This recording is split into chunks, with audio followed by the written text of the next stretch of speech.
কেউ একজন আপনার জীবনে খারাপ স্মৃতি দিয়েছে, তার মানে সবাই যে দিবে তা কিন্তু নয়।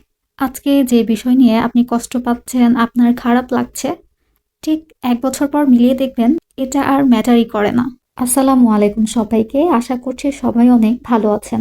ধরেন কেউ আপনার জীবন থেকে হারিয়ে যেতে চাচ্ছে, তখন আপনি তাকে হারিয়ে যেতে সাহায্য করুন। আর যে আপনার জীবনে থাকতে চায় তাকে আগলে রাখুন। কে আপনাকে নিয়ে কি ভাবলো, কি বলল, এই চিন্তাটা থেকে না জাস্ট বেরিয়ে আসুন। নিজেকে ভালোবাসুন, নিজেকে মূল্য দিন, দেখবেন জীবন সুন্দর হয়ে উঠেছে। যাই হোক, গতকাল রাত্রে আমি ঘুরতে বের হয়েছিলাম। ঘোরাঘুরি শেষে আমার চা খাওয়ার ইচ্ছে হলো। এরপর এই দোকানেই আসি। আমি দেখছিলাম মামাটা বেশ ভালোই চা বানাচ্ছিলেন। আর আমি তাকে মালাই চাটাই দিতে বলি। দেখতেই পারছেন মামাটা একদম মনের মাধুরী মিশিয়ে চা বানাচ্ছেন। প্রতিটি কাপে সমপরিমাণ করে সর উঠিয়ে নিচ্ছে। এখানে শুধু মালাই চাই বিক্রি করে তা কিন্তু না, এখানে মালাই চায়ের সাথে আরো অন্যান্য অনেক ধরনের চা বিক্রি করে।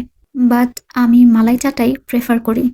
এই চায়ের কাপেই মিশে আছে আমার এক স্নিগ্ধ ভালোবাসা, যা এক্সপ্লেন করার মতো না। আমি অনেক জায়গার চা ট্রাই করেছি, বাট এটা আমার কাছে বেস্ট লেগেছে। সো আজকে এই পর্যন্তই। সবাই ভালো থাকবেন। আল্লাহ হাফেজ।